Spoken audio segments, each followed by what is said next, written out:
I'm back. We're back. Hello, White Claw in hand. Oh, I gotta grab mine. Yeah, man. Grab your White Claw. These are a brand new drink for me. I guess they're new for everyone. They're kind of new, right?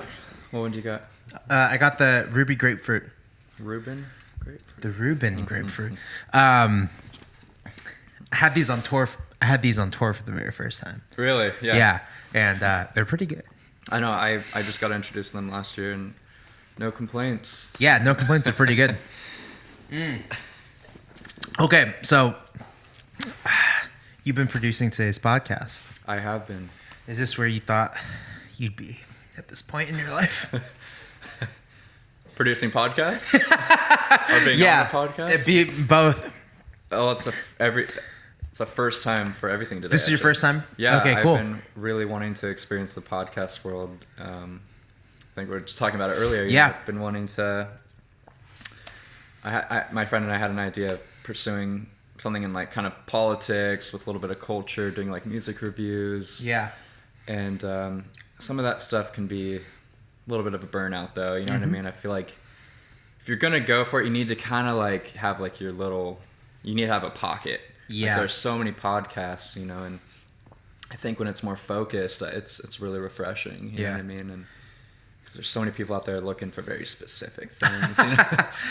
I think that's why I'm carving my lane, and like, cause I like talking about songwriting. Like, I'm a songwriting nerd, and I think that's why I really like you know, and it gives me an excuse to hang out with my musician friends. Yeah, and I love it too, because like you know, it's one thing having conversations with them, but then you listen to the episode and you're like, oh fuck, I didn't know that. That's right. Yeah. And it's like honestly pretty inspiring at that point, 'cause it's like, you know, I believe you were saying this earlier as well, is a lot has been said off the mic, so it's okay. We'll just repeat it. Yeah, we will. It's you know, there's a lot of talk. You know, people will go on about someone they don't even know quite much exactly. Yeah. A lot of times they haven't even fucking. Oh, You can curse. okay. It's the internet. I'm not monetized yet.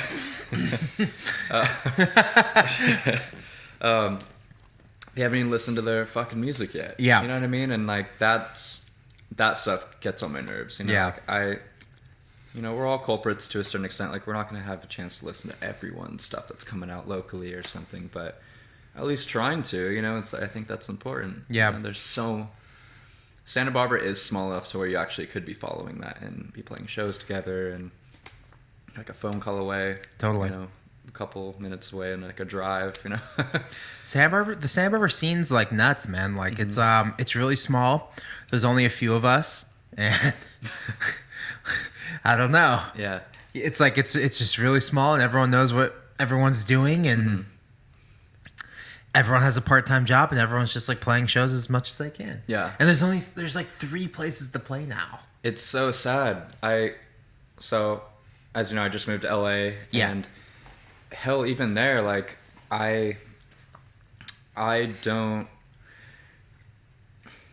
think there is similar issues happening down there too. It's like it's already hard enough to book a show, let alone having a consistent amount of paying shows, you know, too. I mean, I think artists have like a really misunderstood kind of idea of being a musician sometimes. Like, we're in a point where we could be wearing so many hats, you know. I think that's such a beautiful thing, and like a lot of times I think artists think like you only are performing and you have these expectations with that and getting money from there, but it's like, no, you gotta kind of put yourself out there more. You know, like there's different ways you can really be involved in the industry and be networking a little more differently. You know, it's just a different time, and you can't rely on venues. You know, no. You really can't. It's really down to all the other endeavors that people don't want to do. Yeah, I think that help kind of shape you, especially in the long run too. You know, like doing music, you know, into your 30s and 40s. You know, music into your 30s is like the scary thought. The scariest thought. Well, see, know what makes me.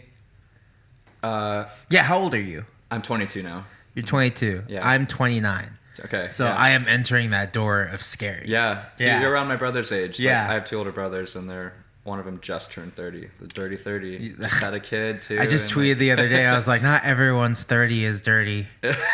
Some of us have very clean 30-year-old birthdays coming up. Yeah. But yeah, just had a kid. Well, yeah, and I think what I was gonna say though is what reassures me in the industry is that, you know, some of our like favorite bands, they all got record deals like the early 20s, and they blew up right away. Yeah.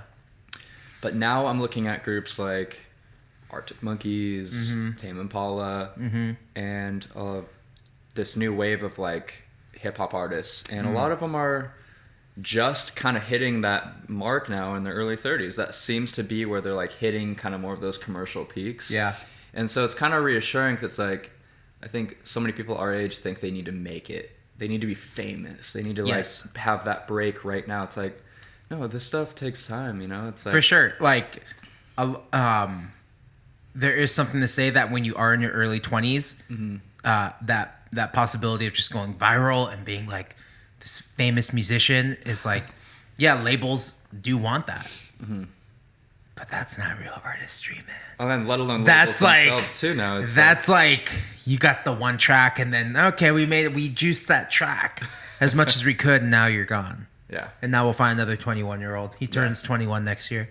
His song's pretty good too, so we'll do the exact same thing again. It's this endless fucking cycle. But then you see people like Kurt Vile who didn't get signed until he was like my age, like 29, 30, and there's a lot of people who just and you kind of find, okay, these are the real albums are, and at least the most substance kind of records are with the people like that. And it's great. And like, you know, every year that goes by, like, oh, well, so-and-so didn't get signed till they're 30. Oh, they didn't get signed. Like Debbie Harry wasn't until she was 33 or something like that. And it's kind of weird to like face those fears of like, oh shit, I only got like a little bit left before I'm like, I can't keep doing this. I was already running out, man. Dante's about to be. You know? I was already at that level of like, I can't do this anymore. Maybe I'll just keep recording and release music, but I'm not going to tour and stuff like that. Yeah. And then so I booked my own national tour in February, and it went well, and then I got like that support tour in the summer, and now I'm rejuvenated. Now I'm like, all right, let's ride this fucking wave, man. Let's do it all over again. I have so much respect to that, because you're one of the few local artists and friends now that has actually committed to a legit tour. You know what I mean? Like it is really inspiring. I personally have hit the opposite perspective. Like I don't want to perform anymore. Okay. And I did it I played my first show at Velvet Jones, 2009. Yeah, shout out to Velvet Jones. You know, and it was with the Rock Shop Academy crew, and my second show was at Soho. You know, it was like another one of those like kind of showcase type of evenings and stuff. And so it's been 10 years now of that, you know, and it's like different bands and such. And I finally hit a point of being like, fuck, I love production. I love being in a room and you're just building this entire story. Totally. And you're working with different people that inspire you and help change the whole sound. And it's a pretty phenomenal thing to hear back what has been in your head for God knows how many weeks or months, let alone years of like certain things developing. And, you know, and so there's that part of me where I used to want to like go on world tours and stuff. Totally. But I see how much time I put toward studying microphone techniques. Yeah. You know, how to use Logic and how to fucking plug, you know, how to connect certain interfaces to your computer. You know, like all that stuff initially was so overwhelming. And I was like, I like having my stuff organized and kind of being set up. And I could not imagine going on tour and like being so in and out of different mindsets. Like I don't think I could really do it the same way. I mean, what do you prefer? I mean, do you find yourself like missing touring when you're like recording, or is it vice versa? Like, I miss pretty 50-50? Like as soon as I got home from that Somersault tour, like in August, it was like fun for like a couple weeks, and then I'm like, dude, I gotta go out again. But I was like, well, the holidays are coming up. Okay, I'll enjoy the holidays. But now it's 2020. I'm just like, I gotta get out. I'm ready to hit the road again, and I'm ready to tour. And but right now, I'm mixing my record, and that's the only thing I can control is the mixing the record. Yeah. But I love it, man. I fucking love it. Yeah. I love going on autopilot. I love not being here. Yeah, I love just like so going to each show, and it's really sweet when you can get like a support tour and you can just like chill and you know, like the money's coming. You know, that February tour wasn't like that. It was a lot tougher. And like some nights you made a couple $100, some nights you made nothing. Yeah. Was if I may ask, was most of like the compensation used like for just tour expenses, or was there enough it goes that you straight actually into could kind of keep maybe in reserve for maybe something in the future? Or ideally you'd want to do that, but I gotta pay the musicians. Of course, yeah. I gotta pay the van rental. We bought a van for the first tour and it like had an oil leak, and now that shit just sits. It's just like a curse buying vans. Every single band I know who has one, dude, they've gone. It's better to rent.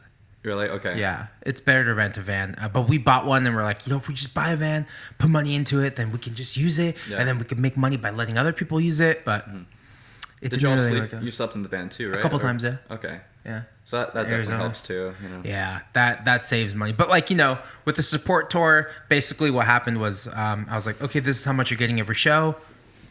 Be at 26 shows, maybe 30 shows. I can't remember, somewhere in between that. So that's like, okay, that's the total amount. 10% for the agent. Next one is gas. Yeah.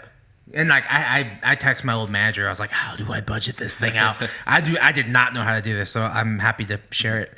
So then we did gas after that. Hotels after that. And that's where I kind of sent it to everyone. I was like, we're going to be in Cleveland, Detroit, this. We know people in Houston. We know people in Austin. Right on, yeah. Where do you guys know people? And it's like, oh, well, you know. I got lucky. My friend Kate was living in Connecticut. Stuff like that really came through. Yeah. But then there's like 8 days where you have like nothing. And then that's like $80 hotel, $80 hotel. And for me, being a little older now in the scene and touring is like, I don't want to stay at a Motel 6. No. I don't like, it's There's like a part of you like you deserve a little, just a little bit better. Like, it's great. Motel 6s are fucking cheap. I don't know how much is like $40. But if you just spend $80, you can get a nice hotel by an airport. Yeah, you might get this little continental. Something super easy, you know? Like something that's just a little bit better on Booking.com if you just look. Yeah, seriously. And like, they're out there, man. You know? They're definitely out there, and they're usually just by the airports. Yeah. So a lot of we had, which I like, drive an hour outside of the city. Like we drove in like maybe 45 minutes outside of Pittsburgh to get to the airport. Yeah. I like it. No neighbors. No one looking into your shit. Have you ever flown to certain shows? No, I've never flown through. Okay. Yeah, that one. Also, I don't know how. Then you're renting gear. Yeah, because you're not. Maybe you bring your guitar. You check your guitar on the flight, but yeah, I've had some friends tell me those horror stories of where it just happens here and there, where their pedal board or their bass or something gets lost or swiped? Not lost, but just like misdirected or something, or it's delayed, and then you're at this fucking airport you already don't want to be at, you know, and you're like, well, I kind of need my equipment, you know, even if it's my guitar, it's like sometimes it's like you might have the guitar, might have maybe the pedal board, because you know those are pedal boards are pretty nice, you know, they're like almost like a carry-on at that point, you know. But if you have a small setup, my pedal board's like too big. Yeah, not big, like now? Not that many, because my pedals are so large. Oh, okay. So do you have like Strymon kind of size one? Yeah, I have like that like Boss CE something 22 or something. It's just a massive pedal board. It's like it takes up too much space, and I only use one sound on it. I like the Gator boards. They can be. Oh yeah. Yeah, those are cool. I used to have 17 pedals. Oh my god. I had 2 Gator. Let's just say I was really influenced by like the Tame Impalas. Yeah, and, like, totally. The washed Phaser. Where I was like, I really. Verb. Yeah, and I yeah, walk us through your pedal board. What was on there? Dude, some stuff you don't even need. You know, this was like probably 4 or 5 years ago. Yeah. Post Caverns, like just early days of the Shorelines. I remember I was like, it gets to a point you're masking your sound. You know what I mean? Yeah. And you know, you start clicking effects that, you know, sound cool in the moment, maybe for like a record, and then you're like, you start buying those for shows, and you know, it's masking your true ability to play, you know. And I mean, I had choruses, flangers, phasers, I had a wah that I never used. Yeah. And then those like freeze pedals where you can sustain the note at times, you know, and just like some stuff I just never need. Now I'm down to 5. There you go. And I have my loyal reverbs. That's like where I've kind of narrowed down my main kind of sound is really from reverb. And you know, I use minor distortion here and there for some solos and some stuff, but can't go wrong with the tuner, you know? Yeah, you gotta get the tuner, yeah. That's important. Yeah. Some people don't. Yeah, and I got the soul vibe. I've had it forever. It's kind of dying on me. It's the BBE soul vibe. That's right. Kind of mimics like that Hendrixy kind of warpy guitar sound, and I love that guy.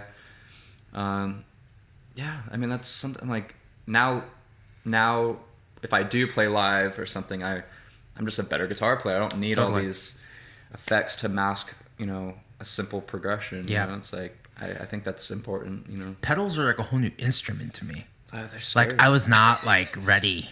Yeah. I was like, this is too much. What's your setup looking like? It's like, you know, tuner goes into the flanger pedal, which goes into the phaser. Because on Anglo-Saxon, we had a song called 20 Trees that was a Mutron. Oh, wow. So I was just trying to like cheaply replicate that tone. Yeah. But it never sounded as good. Flanger, that, and then from that goes into the delay. Shout out to Jacob Cole. He actually helped me. He helps me all the time with my pedal board. Like, yeah, he's phenomenal. It's just always there's always a fucking issue. Like either a patch cable's gone to shit or something's fucked up on that thing. Yeah. And then so from the delay into which is a long, it's like that flash forward that really long one. Okay. The flashback. The flashback. I used to have that. That thing is super huge. Like I'm saying, all my pedals are freaking huge. Yeah. That into the Digitech whammy. Okay, yeah. That thing is stupid sounds. Yeah. It's amazing. It sounds so fucked up. Stupid good. Like stupid, sounds stupid. Wacky and weird. It's like I use it with Rafa Rose. He has like I put a 12 string guitar part, so I'll use it for like that. Right on, yeah. Because it has like an octave sound.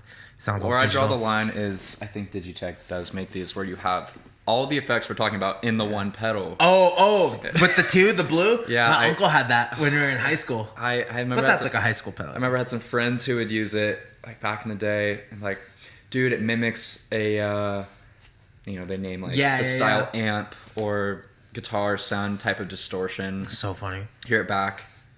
I have like that very concerned, really reaction. Like, yeah. Do you really? Okay, like I'm kind of nervous to tell him like, dude, that's not.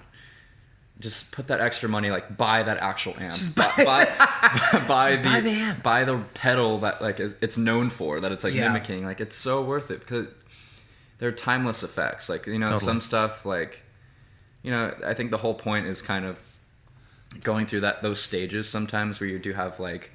You might be really into a certain brand or some effects, and then you sell them, upgrade, totally. Get better ones. It's like you get to that point where like where we're kind of at, where it's like you kind of narrow down your, more loyal effects. The sounds you really need. Like I've noticed, like I don't use like all my sounds anymore, and I'm like, oh, I should probably get a smaller pedal board. Do you think record making has shaped that, or? Yeah, like obviously it all based on like what I need, but, what songs we're playing live and what I'm using live and what I put on the record. If I need to recreate any sounds, but if I'm not using like all these sounds anymore, I don't need them as much. I think we experimented a lot when we worked with Rado. So we put the Mutron on, we had this pedal and this pedal and like, but with the last record, like I didn't really do any of that. Did he produce the whole? Did he produce? He did Anglo. Yeah, no, he just did call me on the phone. Okay. The rest of Rare Attractions was me, Kevin, and Eric, basically. Okay, right on. Eric was living in San Diego. He was kind of getting ready for the bar exam, and he's a lawyer. Yeah. And then Kevin. Good to know him. Yeah, good to know. So it was just me and Kevin. Okay. Yeah. And like we rented. Long story short. Yeah.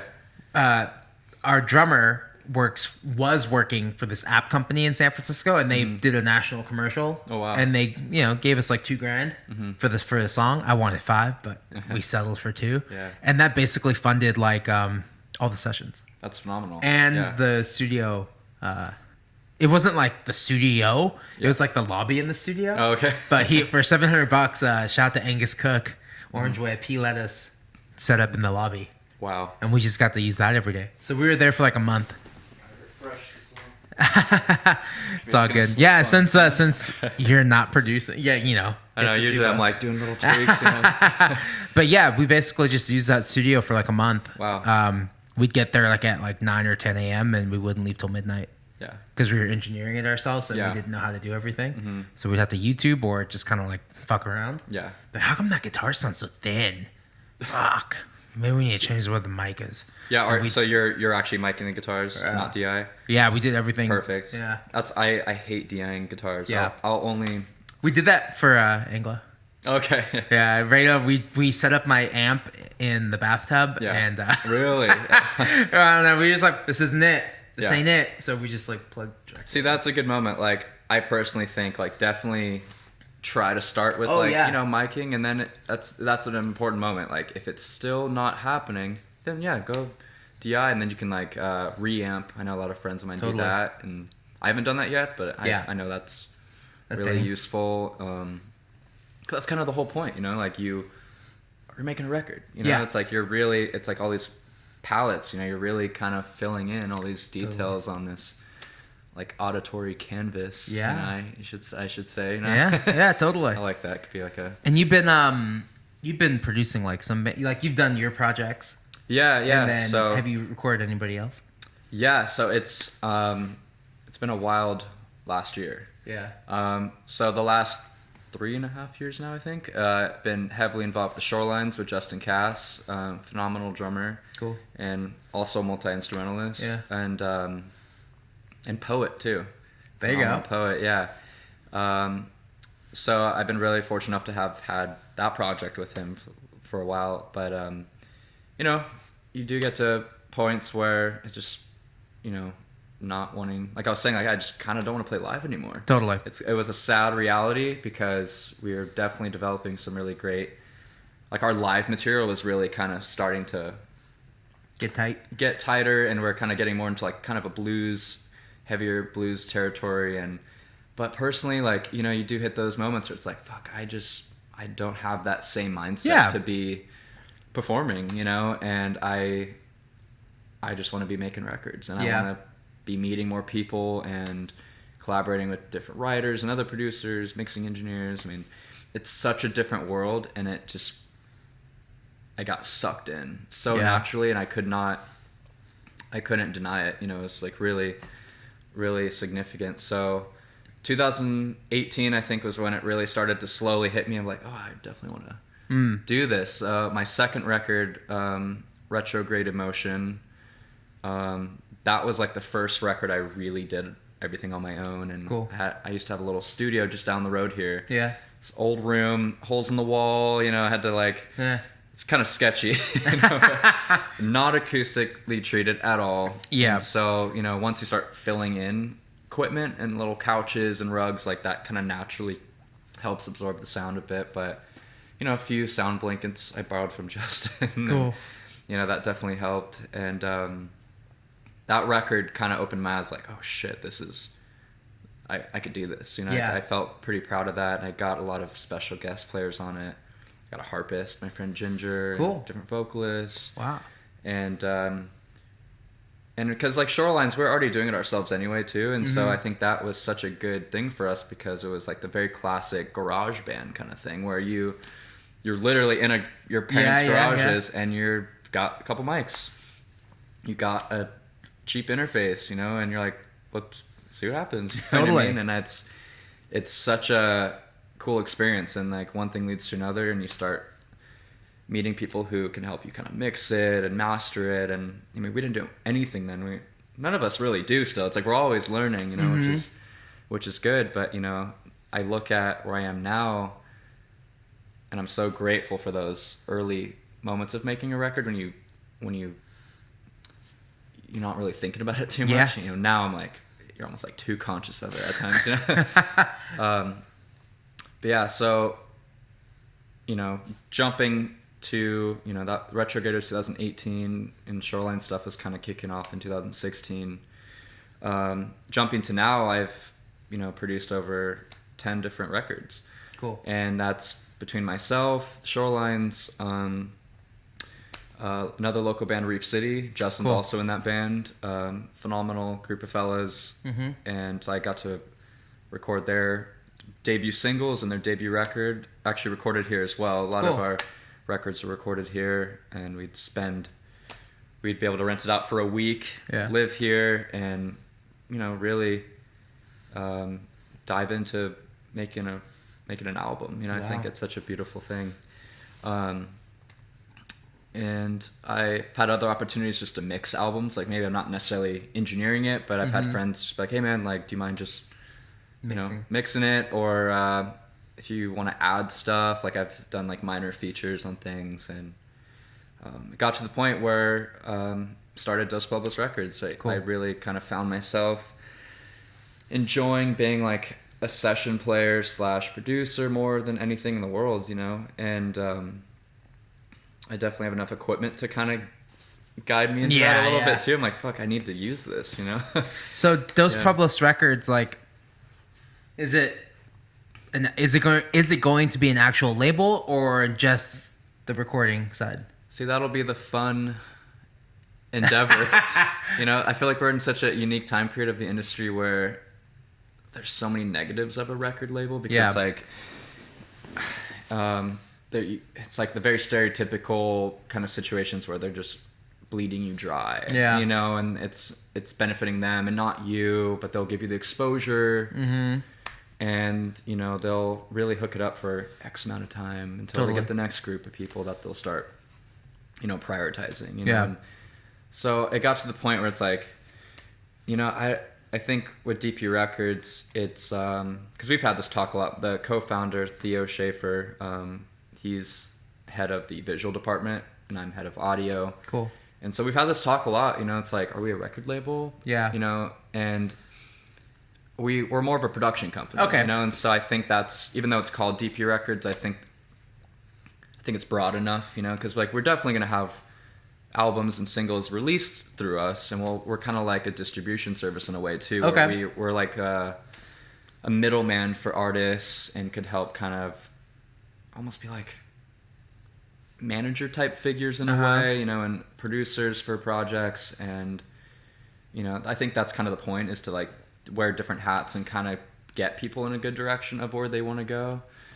And so instead of signing bands, we're signing projects. That's kind of how we're looking at it now. And so I think some people get intimidated by it, 'cause it's like, well, I don't want to be like affiliated with that label. Like they think that it's this long-term endeavor, but it's really not. Like it's purely like handshake deals. Yeah, it's like contracts may be in place if there's a certain amount of money coming through, and it's just like a respect thing. It's like, but I think most of the time it is kind of like, like let's see what happens. And even if it's one song, it could be a full record. We're also gonna be embracing short films. Cool.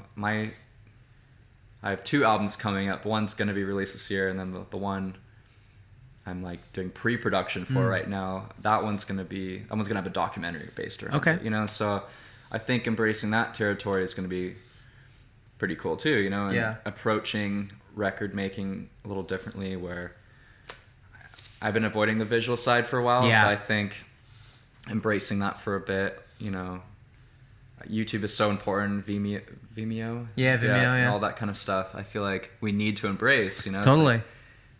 Like, you can only rely on people listening for so long. And so I think adding that other element of like either like little Instagram clips, stories, and YouTube videos it's exciting. Adding videos on just about anything is better. It's like when we're placing ads, like for the venue I worked at, it's just like, if you had I always ask the management, do you have videos to send us? Like, because if you just put a picture and like, hey, buy a ticket to the show, and you're like, I don't know who the fuck that is. Why would I go to that show? I don't know who the hell that is. So if it's a video, you can just click and be like, oh, that sounds good. Or that doesn't sound good. I won't buy tickets to that. But like, it helps. Really does. A lot. Yeah. It's just a matter of getting nice videos. I know, it's the big one. But that's good. You have somebody working on just the visuals, because that's a whole different thing you have to learn too. So. Yeah, I really experimented with that with my second record. Yeah. This is kind of a funny story. So now each album I've made has kind of shaped the album I've gotten to now that's going to be released pretty soon, because I've kind of done it. All three of them had slightly different approaches, and I liked how I kind of approached them three. And so for the second, it was kind of funny. So really, really took it seriously with like mastering. Like I went to Elliot Lanham at Hidden City, and you know, he did a phenomenal job really making them sound a lot bigger and cleaner, and you know, just building that connection with him too. And you know, Theo and another buddy of ours, Luke Smiley, you know, we made a bunch of promo videos, and they turned out really amazing, and so it really helped act. Is that stuff online? Yeah, it's all online, all on YouTube, and actually my Instagram as well. Cool. And so it was such a cool way to actually have a record out with legit trailers. You know what I mean? Yeah. And it really did well. Like I actually got comments. People were actually that's awesome reposting it, and kind of helped build a little hype for it. I had obviously like 2 singles for the record that helped too. And of course, I didn't quite get the memo, but the third record, I decided to do the complete opposite. Like the album was recorded in a shorter period of time. I didn't do any visuals. Yeah. You know, there was maybe one single. I think it was one single. Mastered it with a different guy that I just had a different budget too for this one, you know, so I kind of was like, you know what, I'm going to embrace that. So do it a little differently. And it kind of flopped. You know, it actually, you know, like obviously I'm already not this like commercial artist, so it doesn't matter. But yeah. I don't know if flop's the right word. I think at this like stage, like, you know, you just didn't see the engagement you wanted to see. Exactly. Yeah, I was kind of hoping maybe like a little bit more, but at the same time I was like, you know, I think it's fine. Like it's all, you know, I'm not losing sleep over it. But it was a good trial to do that. You know, like, all right. So it's interesting to see how audiences react, you know, to stuff, and also just kind of music too. That always is a big one. But the, you know, amount of content that's coming with it, and how serious you are with it, and you know, even if you're already serious, you know, being diligent with how you're putting it out is so important. You know, because people have such shorter attention spans. You know, have you struggled with that at all? With like, you know, whether it's like even down to like song lengths, you know what I mean? Yeah. Not that like you're gonna change how you write, but have you ever taken note of that, of like styles of? I don't like long songs. Really? Okay. Yeah. Like, so all my songs are usually around 2.5 to 3.5. I guess what I'm trying to say is it interesting to see what songs people will gravitate toward that you maybe were like, fuck, that was like maybe like almost like a throwaway for me, or maybe you thought this other song was gonna go a little, maybe have more reaction, you know what I mean? Yeah. I definitely thought It Bothers Me was going to do really well. I was like, oh, that one will, like, because before I wrote Call Me, I was like, oh, It Bothers Me is going to be the single. I love that song. I love that song. And like, I showed people and like, oh yeah, this one's awesome. This could be a single. This is dang. But then I wrote Call Me, and that, you know, that became like the single, and that one's doing okay still. That's like your that's like the one. Right? That's the one people like. Yeah. So we did a video for that one, and then when it came to It Bothers Me, I was like, oh no, we just like raw filmed a lot of that tour, so we kind of just chopped it up and put that video out. But I didn't have like the money for the PR or for anything like that, so I was just like, let's just put it on YouTube and let it happen. I think that stuff is nice though, because it adds like a little bit more of a personal element. You know, I love those videos, especially like with you guys, because it's like you're all friends.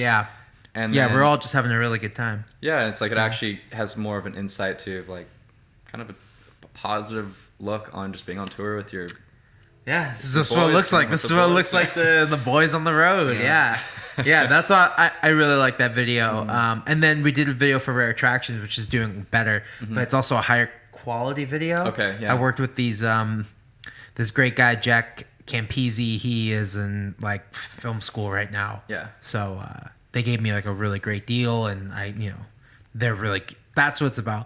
Like sometimes when it's like the budget gets too big, you lose some of that creativity. It's true.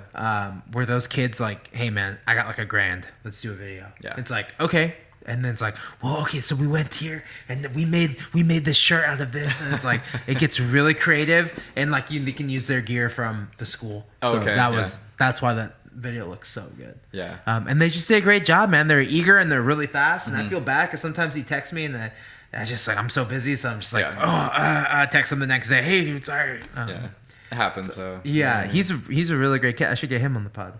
Yeah, definitely. Yeah, because I really like that Rare Attractions video, and I'm really glad it turned out the way it did, because I wasn't happy that day. So I was not in a good mood on set. Let's just say that, because I had to get there at 5 a.m. I had to get to Orange County by 5 a.m. and I was just fucking pissed. Orange County, that's a drive. It's far, man. And I was already in Westlake. I spent the night at my girlfriend's house in Westlake, and it still took a long time. Fuck. I know. I was like, dude, fuck this. So by the time I got there, I was like, not in a good mood. I was like, yeah. And you shoot the end of the video first. So, but as the day went on, I was in a better mood. Yeah. Okay. And I wasn't really sure what the concept was. What? I was like, what are we doing here? What's the meaning behind Rare Attractions for you? Rare Attractions to me was it was basically me dating in LA.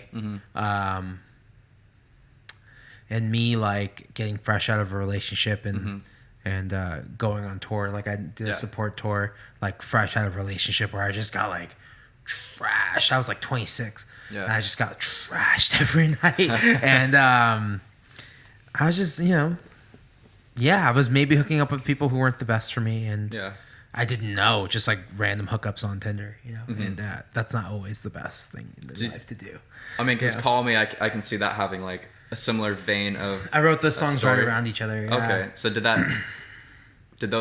were those the first songs kind of in the. Those are the last songs I wrote for the record. Okay, see, I always love when that happens. You know what I mean? It's like sometimes the tail end of the record, or I guess like the most significant summaries of the record are actually like ones that came late, or maybe they were written the fastest sometimes. You know what I mean? Yeah. Call Me was pretty fast. Call Me was like 2 hours.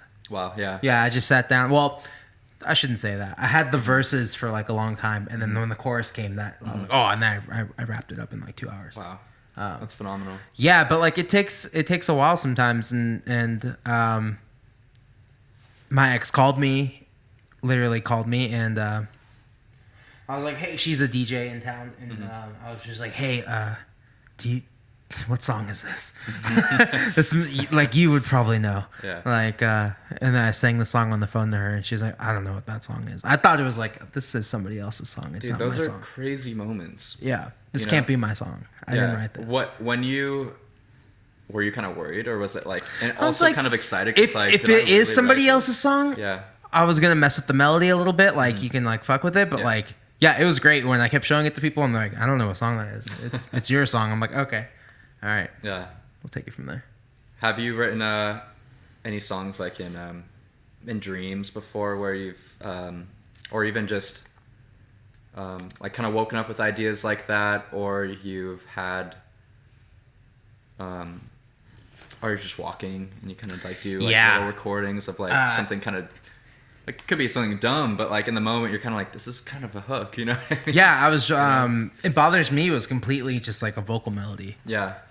I was working at the parking lot still, so I was like 24. And I had that melody, and I was like giving breaks to people, and I just put it in my phone, and then I saved it, and just like went home one night, and I was like, oh yeah, that melody. What key is that? And I was like, a C sharp. Shit, I don't write anything in C sharp ever.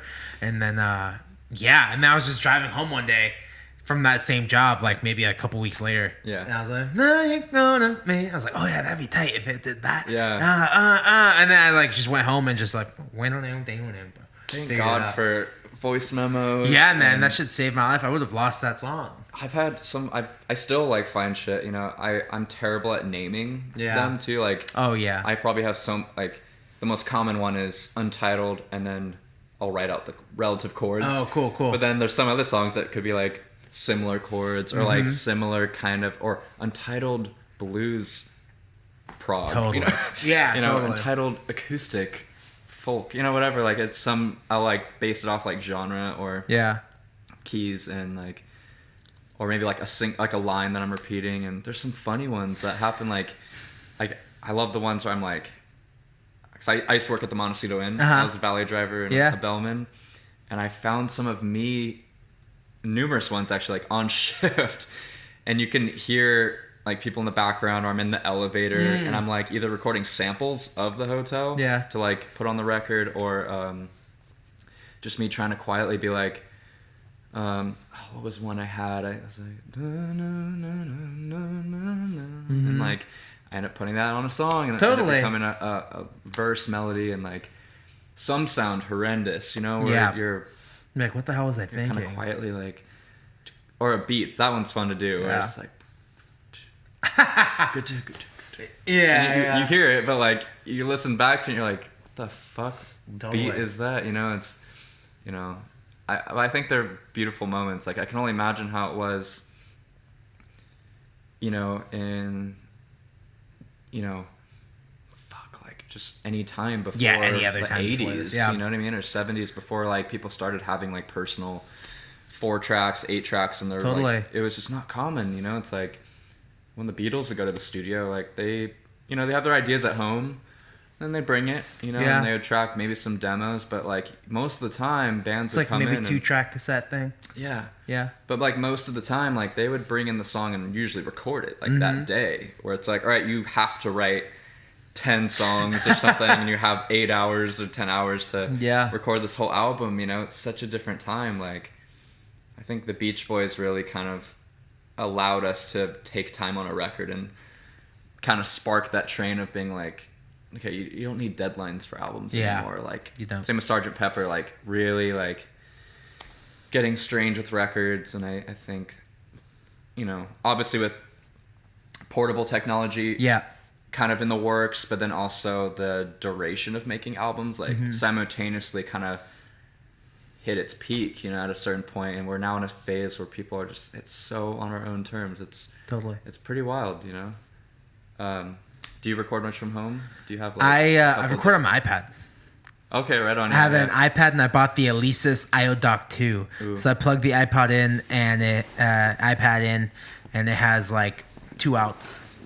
It has like a XLR recorder inch out. Man. Just plug it in, man. You know, just like... It overheats my iPad, and sometimes it crashes, but I can get like 20 minutes of recording it. I just need to like. That's a lot though. Yeah, well, basically, I just like get the I have a Rhodes. So I'll play my Rhodes, and then I can use that, and I can put some bass. I'll plug my bass in, and maybe a guitar part, and then I'll just do the fake drummer thing, and then like it just like automatically, if you play it to a click, it will automatically like just sync up, and then I just do it like that. True. And then I have a demo, and then I send it out. I'm like, hey, what do you guys think?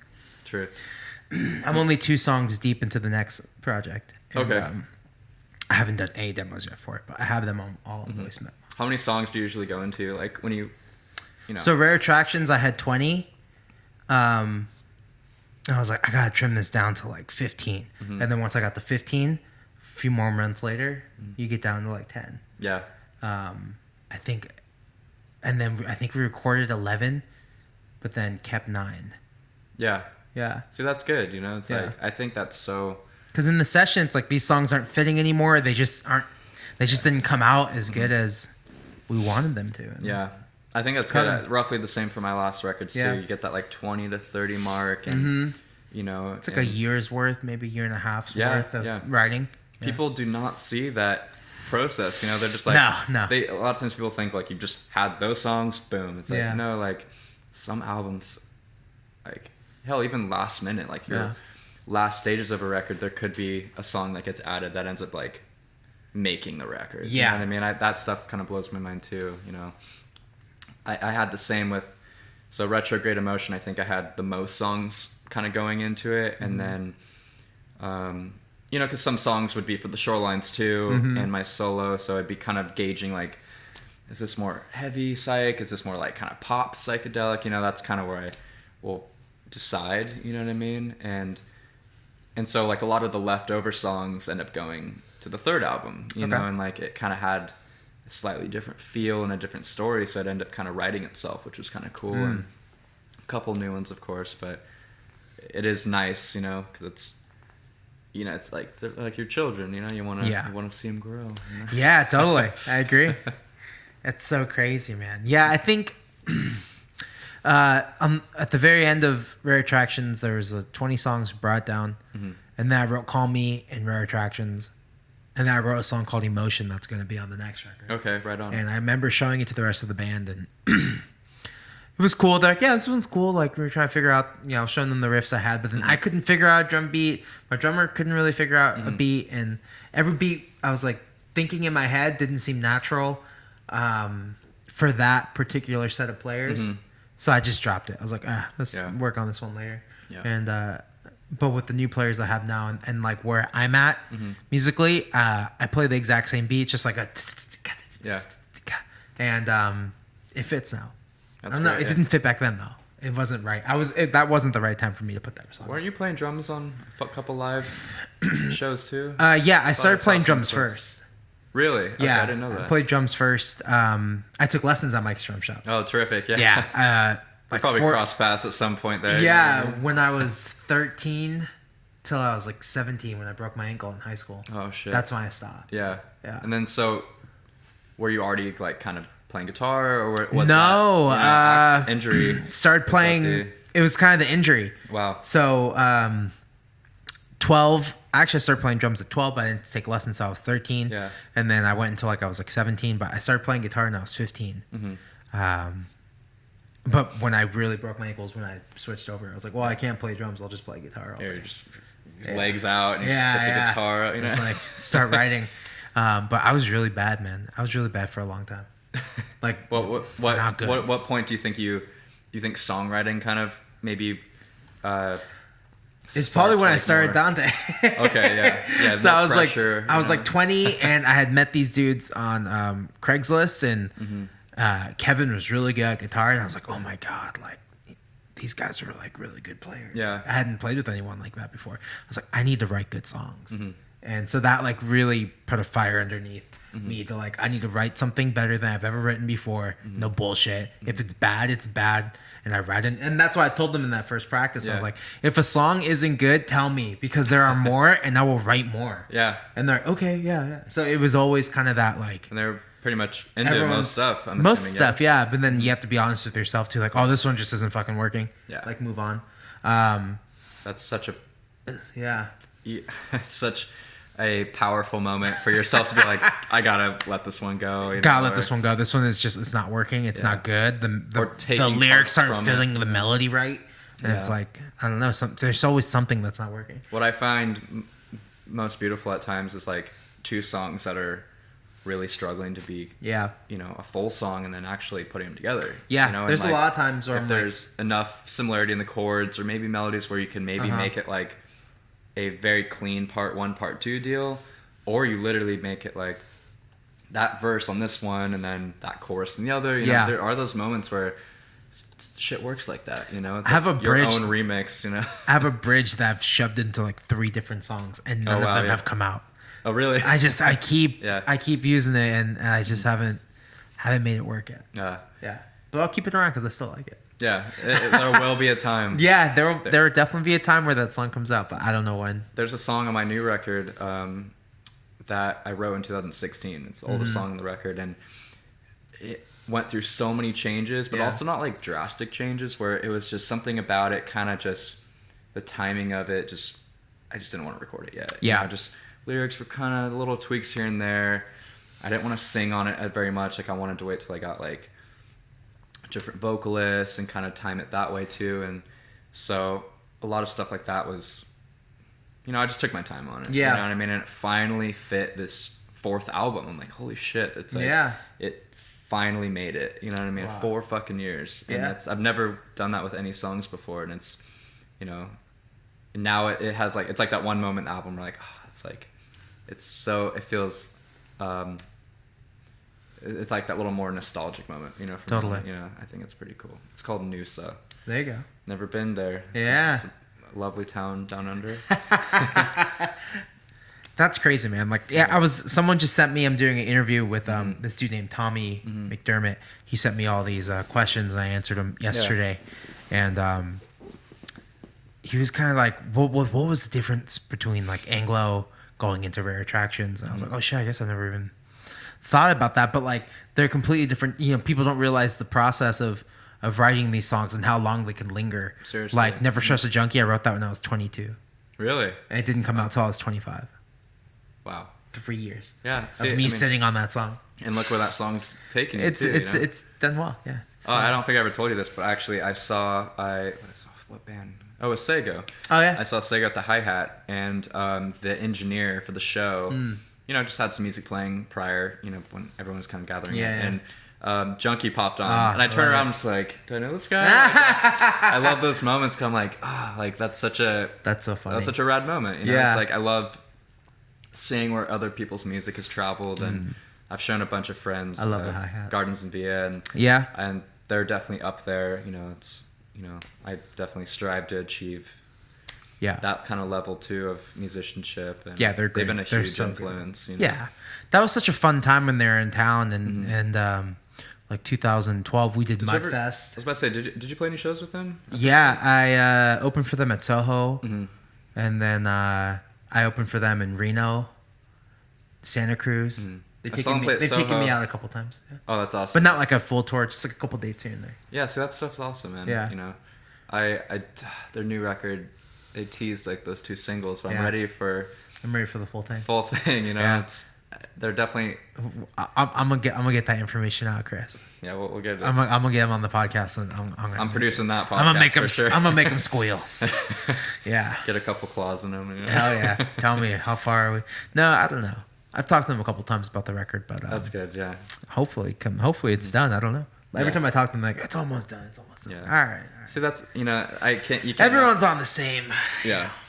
I know my record was actually supposed to come out today, which is funny. The new album I had a January 17th. Was the date in your head? Like, I want it done by now? Like I looked. This was back in November. I was like, I could easily get all the featured vocalists done in time. Yeah. Finish mixing. I'll get it mastered between these couple weeks, and artwork ideas I had, and then everything changed. Where new artwork concept. I had different people I wanted to master it with, and scheduling too. I ended up moving to LA. Yeah. Scheduling people. Everything. People are wrapping up school as well, and so now I put it back to May. Cool. So I'm like, you know what? That's good. May's a good time to release the record. Yeah. I think. How are we looking on time? It's 1:19. We got time. Okay. I know, I'm waiting like a knock on the door. I know. That's what I was looking forward to in case the other person came. I know. Unfortunately, it's waiting for a buzz. Yeah. We'll see. Yeah. No, but yeah, exactly, man. Mm-hmm. I think it's good because, I don't know, another reminder I was kind of talking about with, different friends that have been involved with DPR so far, with different projects that we're soon to be releasing, and including my own and Shorelines. It's like, none of us are commercial. It's like no one's like waiting on your record. There's that's the beauty of it. There's no pressure. It's just put it out and see what happens. Yeah. And the way that the industry is working now with Spotify, like if you can get on a fucking playlist or it can just start getting picked up on people's algorithms, you can start, I talked to, who was I talking to on the podcast about that? Probably Pink Sock, which is next week's episode. Okay. No one's releasing albums anymore. It's just like single. And the last advice I got from my old manager was just like, just put out singles, man. Don't release this album. Just put it out as singles. Been told the same, and it's hard to do that. It's tough. Yeah, you don't want to. It's like you have so much more to say. Yeah. I've fallen into moments where I'm like, I need to do that. But then I find myself being kind of stubborn. Cause it's like, well, no, it goes with these other songs. Yeah. It's like there's like a whole story. And I think at some point, I'll experiment with that. But I don't know if you're on the same mindset, but it's like, not that you're like giving in to what people want you to do, but it's like there's that kind of stubbornness or pushback, however you want to look at it, of like, there's like more value with like a full record. You know what I mean? It's like, I think if enough people kind of still put out full records, people will catch on to like, just spend however long with it. Totally. It's like it's meant to be a moment in time where you disconnect from everybody, and there are those people that do sit down and listen to our full albums, which is amazing. And some maybe get a couple songs in, they're like, oh, I'll listen to it like later on, or like maybe they sample every song for like 30 seconds. Yeah, you know? they do that. You know, that's... You can see the stats. Yeah. They do that. They definitely do that. I love watching it because, like, on Spotify for artists. Yeah. Or iTunes for artists. Or Apple Music for artists, I should say. Well, you'll notice, like, the first couple songs have a lot of plays, and then it's, like, towards the end, it's like, fuck. I know. That's why I don't put your best songs at the end. It's true, you know? And, one thing that's actually kind of cool, I've seen some bands do where they'll release singles that are actually spread out throughout the album. Yeah. So when you do get the full album, you're essentially filling in little gaps of like maybe 3 songs. Totally. You know, so you kind of, you know, experience it that way, which is kind of cool. But then some bands, like, they put their best songs like back to back. Yeah. And sometimes the whole record might not be that good either, and that really does hurt them, you know, and it's kind of an odd time, you know, but I definitely have gotten that. Like, we really front loaded Anglo.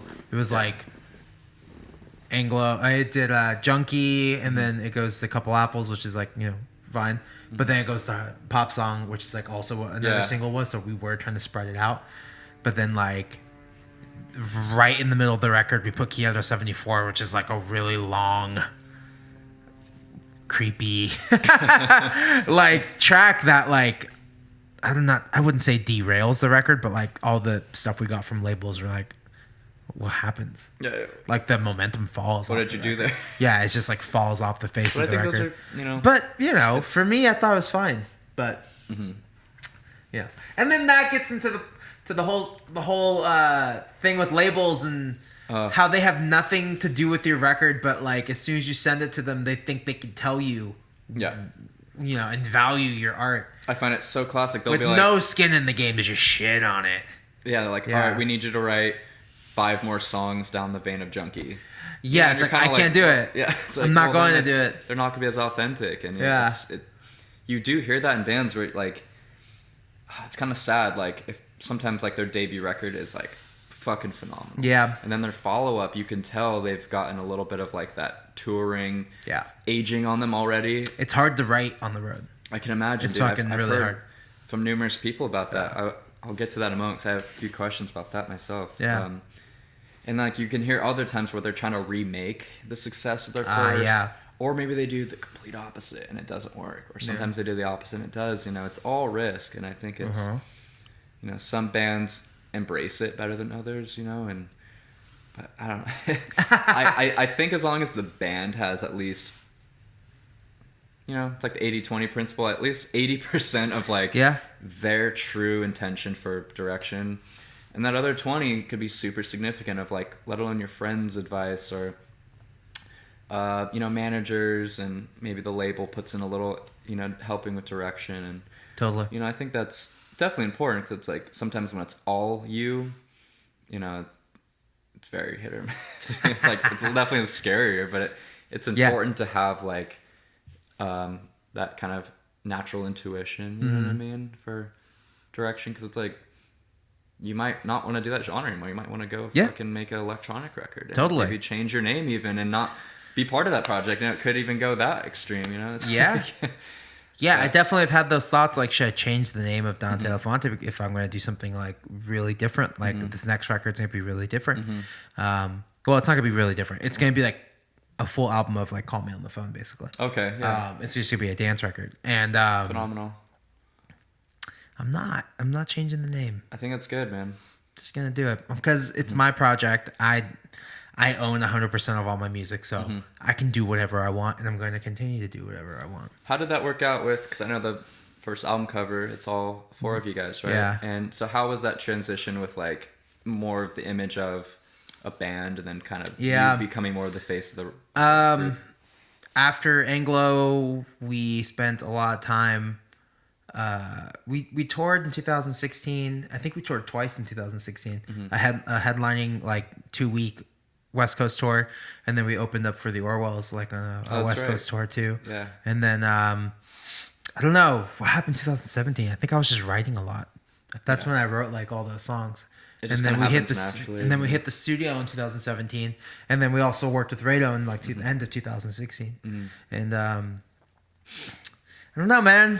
You know, my old drummer still lives in the Bay Area. Shout out to Tommy. And then my bass player Chris Lopez, he moved to Seattle with his girlfriend, but then now he lives in Hawaii. Whoa, okay. And then my guitar player Kevin, he, you know, when we were on tour with the Orwells, I think he was already like applying to law school. Yeah. So. Damn. So I lost everyone, like all at once. I kind of lost everyone. That's good terms though. It's just like yeah, we're all like the best friends. Yeah. So those guys were all, like I text them like before New Year's Eve, like yeah. So that's beautiful. You know, it's like I think that's a healthy way to be like like life happens. You know, it's like life happens. Like I can't force anyone to be in this band. Like even the players I have now, it's like they have their own projects. Okay. And if they want to focus on their stuff, fine. But like also, you know. I think we're doing something really nice right now and something really fun, and there's some good opportunities. So let's try and strike. You know, that's what I really do love about this town is the fact that so many people have played on each other's albums, played shows together. You're on tour with friends, you know, and I think that is such an important thing that people forget, you know, and that was a big part of like how Dos Pueblos Records started, you know, because the biggest accomplishment we want to achieve and are achieving is that communal aspect, you know. It's like the meaning of it too, like for the ranch, it's the two tribes, you know, that were on the bluffs down on the beach down the road, and they're two Chumash tribes, and completely different cultures, dialects, and you know, obviously decades and decades ago they would, you know, meet in the middle, and back then it was like a massive flowing stream into the ocean, and so there would be like little banks where they'd kind of meet, and it was like a mutual understanding, like, you know, you do our thing, but we're going to share like this bit of water here and land, but completely different cultures, which is pretty phenomenal. Wow. And so Dos Pueblos, you know, the two towns, two bluffs, two tribes, however you want to like look at it, was really significant in the title. One, because of just like a lot of the foundation of music being made here with my friends and I, but also the symbolism of like the two opposite things coming together, you know, and like we really kind of wanted to run with that, because it's like whether it's audio, visual, or two different producers or two different things, and I think embracing that was important, you know, because it's like you can play in a band all you want, and, you know, or be a solo artist all you want, but there's a point where you need to network, you need to work with people, you need to make friends, you know? My dad always tells me, for as long as I can remember, he's always said, it's not what you know, it's who you know, and also the thing of contacts make contracts, you know. Totally. And it's like, and that applies to like numerous things in life, of course, but that stuff is so important for people to remember, because, you know, we do live in a time where everything is so based on our personal like satisfaction with social media, and primarily social media, you know, everything is so catered to yourself and your filters, you know, and I it's kind of worrisome. So I hope people continue to break that and, you know, experience more of the real life collaborations and, you know, connect over social media, but then fucking go get a coffee with them, you know? Yeah, totally. Hit the studio with them, or I agree. Go to the beach, you know, and share a beer or something, you know what I mean? Like, totally. I think that stuff is so important, and I can see that happening at times where people kind of get in little phases of like, kind of like what you're saying with the podcast. People don't know some of these people, and so this allows them to actually expand on who they are, and you get to know them. And that's so important, because the amount of talk I've heard about myself, or, you know, I'm a culprit too. I've definitely said some things I shouldn't have. Yeah, you know? totally. And I look back, I'm like, oh, so naive. And I didn't even know them, you know. Now now I'm playing shows with them, or maybe we made a record together, whatever it is, you know. And that happens to me all the time, man. Like people, I don't know. I feel like people like to target me because I'm the one band in Santa Barbara that plays out of town, or I do this, so people like to come at me. Even though I don't do anything to anyone, I just focus on my own career. Yeah. Like I told the one guy, this one dude on the phone who I'd known for a long time, I was like, maybe if you just got a little busier with your project, you wouldn't have enough time to worry about mine. No, it's so true. And like, we just like, I have no problems with you, man. Like you're bothering me. You're having people like comment on my page that are your friends. Like, Jesus. you know, and it's just because of what they think of who I am. In reality, I'm just like everyone else, man. Yeah. Like, I'm not signed. I'm not this. I don't have any money. Like, I'm just like every other musician and that's like a common thread that's being told in these podcasts is that like, we don't have money. We're all like on the same level. Even my friends who are signed. Yeah. Same thing. So they're still going through the exact same situations and stuff. And it's all what people put on you. Yeah. Because who does anything to anyone, really? I don't know. I don't do shit to anyone. You have a good track record. But people still come at me, man. People still come at me and they, you know. Same. It's like, usually the people who know me the best or have known me the longest. Okay, yeah. Yeah. Well, I think it's... Oh, I can talk shit to Ruben because I've known him for a long time. Yeah, they think they think they know me. Well, it's like... I always crack up because it's like we were saying, like if you were busier with your endeavors, then you wouldn't have the time to I don't have time. even consider writing a little passive aggressive comment fucking DM like hey dude, like, you know, I really want you to do well, but like I think it's lame that like you guys are this and that. I'm like, what the fuck off, dude. Like I just like it, like why'd you like start a podcast? Don't you think it's like what someone told me, like, someone's targeted the podcast. Someone's targeted the podcast. Like, come on. Don't you think you're overextending your brand and maybe you'll oversaturize yourself? Like, what the fuck? No, like we're just do something with your life, man. I'm working on something that I think is fun. Yeah, and I think it's just fun. Well, like we were saying earlier, you know, it's such a. I think it's one of the smartest things to do because it's one thing, like you're on tour. Like, it's hard to make a record on tour. You know, writing maybe spontaneously. Yeah.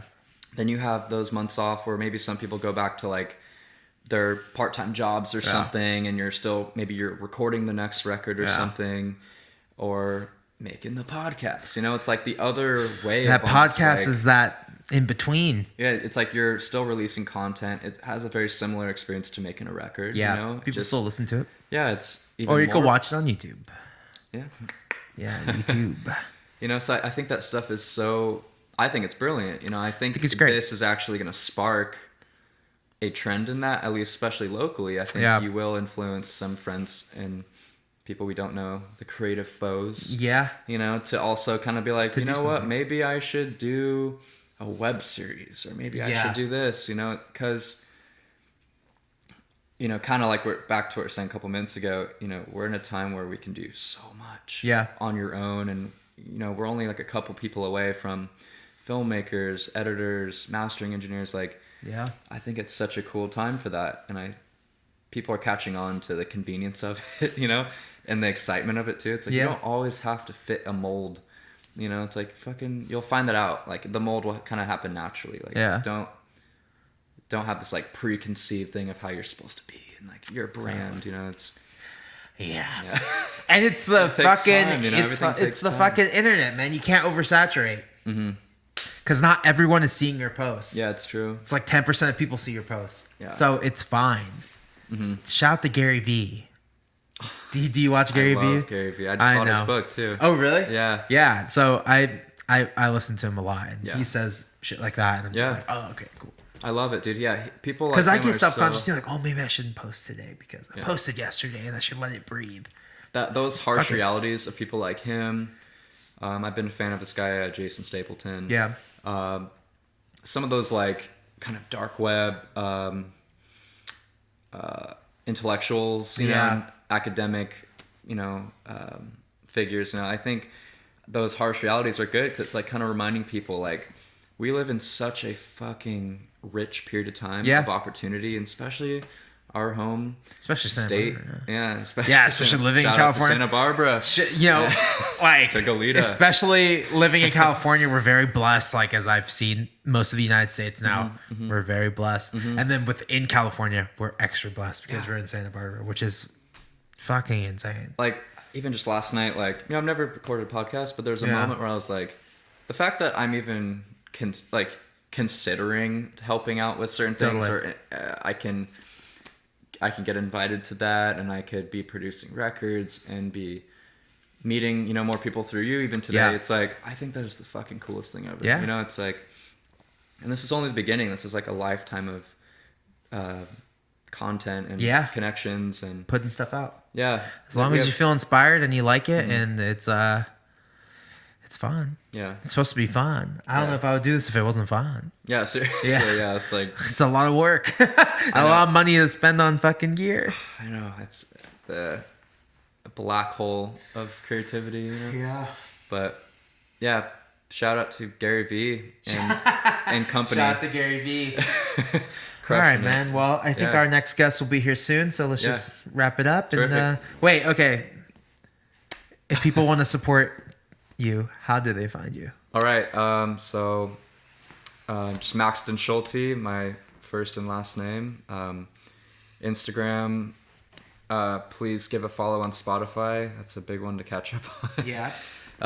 And then also Dust Publish Records. We have a Instagram as well, and a website, YouTube channel that's been developing more, and also my band The Shorelines with Justin Cass. Got a lot of great music out as well. So a couple different things, you know, to kind of keep up with. But yeah, it's all out there. Check them out. Yeah. Find them online. Thanks for having me on, man. Cool. See you soon. Yeah.